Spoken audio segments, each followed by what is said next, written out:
Hey everyone, Alyssa here of the Captivating Entrepreneurs Group. And you'll notice we just named it Captivating Entrepreneurs, I think yesterday or the day before. It was previously the Felicity Society. And you may have noticed some things happening with my profile or with our website or with this group here and the Facebook page and all of that surrounds our company, Felicity and Design. Excuse my voice, I've got a bit of a cold, so if I sound kind of stuffy, that's why. Now, I know that because we're doing a live video in a group, it may or may not be very interactive right up front, but I want you guys to feel free to pop in some questions if you have any anytime. If you have any questions, if you have any comments, if you have any kind of inspirational things that you guys want to talk about, feel free, let me know. What I want to start with in this video, which is hour 1 of 24.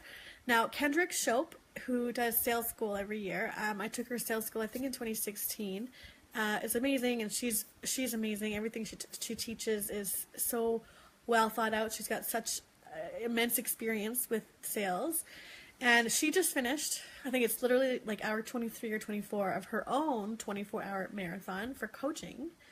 And coaching and selling and whatnot. And I was really inspired by that. I was really inspired by her commitment to talk about her sales and how to like do practical sales advice for her students and, you know, for those that even weren't her students, but that, you know, it's still giving amazing value to people in her community. Oh, thanks, Michelle. So I was really inspired by her 24-hour coaching video marathon, and I want to do one. Now, I've never done a video marathon, let alone very many videos whatsoever. In fact, in 2017, I think I tried to do like 100 days of videos where I did one live a day, and that didn't really work. But I'm going to commit to that today, 24 hours of videos. They'll mostly be live. There may be a couple in the middle of the night where I may do a couple pre-recorded videos to get a little bit of a cat nap, but otherwise, live videos here for you, for what you guys need.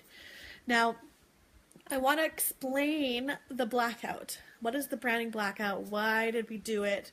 What does it mean? Kind of introduce all that. Now, you may have seen a post I did on my own Facebook wall, my personal wall, and it kind of starts... I guess I'll start from the beginning of Felicity and Design, which was initially Remember When Studios. I had that name in my head for years and years and years when I was doing like a video, you know those videos people do at weddings where they have photo montages kind of thing and put into a video. I did that in like 2010, 2011, and the wording of Remember When Studios was kind of in my head from, you know, that point, from 7-8 years ago. So I started our company with that name. And it didn't last very long. I quickly felt like it was not fitting. I couldn't really put my finger on it, but it wasn't fitting. So I put in my own name. People were saying all around me like, oh, you should brand your own name. It's you. You're the designer. You should brand under Alyssa J. Kavinsky. So I did that. Except at the same time, we were building our team. And by we, I mean I was building my team. And honestly, the idea of adding other entrepreneurs, other contractors to our team scared the shit out of me. I was so scared to add people. I felt like it was super, like, cheating, I guess would be the simplest wording. I felt like if I wasn't the one doing the branding and the design, how could I call myself a designer? How could I have a company under my own name? Now, what I quickly realized was people do this kind of thing all the time where it's not cheating, it's they're growing their company, they're growing their business, and the name of the person or the face of the brand isn't the one doing everything because they can't. They're only one human, they're only one person, there's only 24 hours in a day. And the example that I keep coming back to with that would be David Ramsey. Is that his name? I always mess up Gordon Ramsay or David. I think it's Gordon Ramsay. Oh my goodness. It's the chef. The chef from Hell's Kitchen. And he does all those cooking shows and those restaurant makeovers and whatnot. And anyway, he has restaurants all across the country, and yet he's not the one at every restaurant flipping the steaks and, you know, cooking the potatoes and the shallots or whatever that he cooks. they have people doing that for him, but it's his name, it's his brand, it's his values, it's his mission, it's his, level of quality, all of those things. It's still him, and he can be the face of the brand, but it doesn't mean it has to do it alone. So long story short, I was like, okay, I guess I'm going to build a team, put some contractors on my team, and not be the only one doing design myself. That was scary. Working with other people, especially people that weren't in the same city as me. Davis Financial, thanks Michelle. I think it's Gordon Ramsay. Working with people that weren't in my city, because we have entrepreneurs and contractors from around the whole world, from New Zealand, Britain, across the country in Quebec, where I'm in Canada, in Alberta. We have contractors in the USA, in the Philippines. We have them everywhere. And it's difficult to work with them, and I've talked about that before, the challenges of working with a team. So I started slow. I built a team with just, 2 contractors that I worked with, just a little bit here and there. And we're growing. We've been growing in 2017 when we were adding, again, more people to our team. I know that you guys have seen likely that we've done a lot of hiring, a lot of adding people to our team. And I feel like potentially we were hiring just for the sake of that momentum and like growing and growing and growing, but not really having a strategy or a purpose behind it. So that kind of led me to my word of the year for this year, which is intention or intentional. Doing things with purpose, doing things on purpose, doing things not just because it sounds like a good idea at the time and maybe it'll make some money, but rather growing at a sustainable rate, and growing with the people that I want to work with, and growing with the process that works for our clients and for ourselves. So that was all kind of happening behind the scenes. And then in the foreground, I went from Alyssa J. Gavinsky to, sorry, my nails are terrible today. Oh my goodness. I went from Alyssa J. Gavinsky to Felicity and Design, because I said I didn't feel like my own name was really representative since we were a team now. And I named Felicity because that means immense joy and happiness, and that's kind of what this group was called before, was the Felicity Society, because I wanted, and I still believe, that nobody should settle. People should be happy. They should be, in love with whatever they're doing, in love with their spouse, in love with their business, in love with their life. And being happy, it's the ultimate goal, I think, for a lot of people. It's what people strive for, is to be happy. Trick is, how do you get there? Trick is, what does happiness mean, and how do you get there, and what if, you've got bills to pay? How do you make those payments when you don't like your job, but you have to do it because you have to make the payments? Anyway, so that's where the Felicity word came from.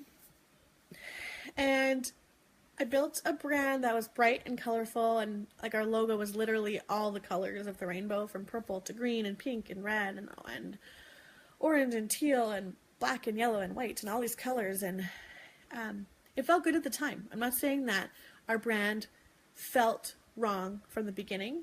Every time I have built a brand for our company, I feel like it was the right thing at the right time. But I've evolved.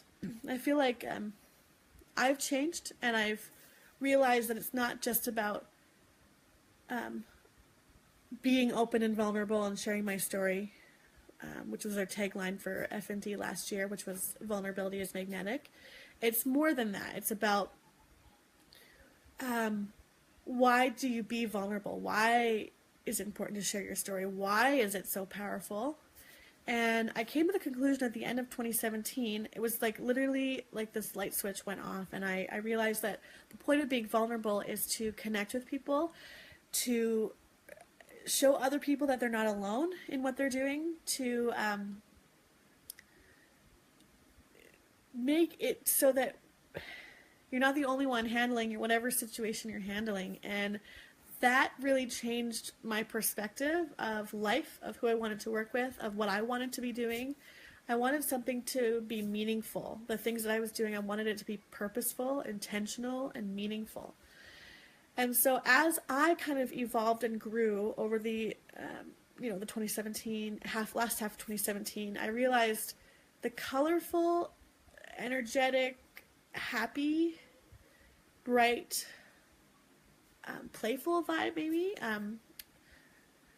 it didn't fit anymore.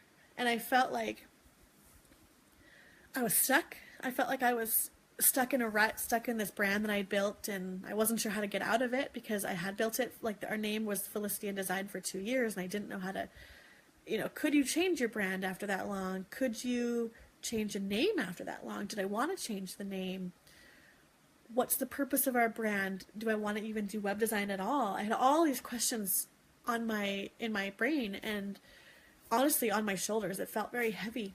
And it took a lot of time and a lot of chatting with Michelle, my business partner. And I came to the conclusion that I really still felt like Felicity, the immense joy and happiness, was still the right vibe. It was still the right word. It was still, I still believe wholeheartedly that you should love what you do, love who you're with, love your life. So Felicity and Design is still our company name, but we're doing this branding blackout because I want a clean slate. I want to start fresh, start over, work with different types of clients, work with different platforms in web design, not just WordPress, start building foundations of brands before we jump into the visuals, brand strategy. It was never something I paid attention to in like 2014, 15, and 16, but something that really, really became apparently important in 2017, and I want to just change the way we do things with our whole business, work with different people, work with new entrepreneurs that are ready to invest in their own brand, because it can be stressful when you're rebranding. It can be confusing. It can be, even I had those same feelings of like, well, would anybody know who I am if I rebrand? Will people recognize my new brand? What if they like my old brand and I'm pushing away new clients? There's a lot of questions that come up with rebranding. So as we have gone through this process so recently, I want to share that. And that's kind of what this branding blackout is. And this 24-hour video marathon will be full of the behind the scenes about that branding blackout, as well as some actionable tips and things that you can do in your own brand, questions you might have, answers I can help you with. If you have anything, like I said at the beginning, give me some questions. I love to do Q&A type of things. And this marathon will be all about branding, why you need to do it, why is it important, what does branding even mean, and all the questions in between. So I'm going to hop off now, but I'm going to be popping on, like I said, once every hour for 24 hours, and we'll chat some more later. All right, everyone, have a good afternoon, and I will chat with you in an hour. Bye.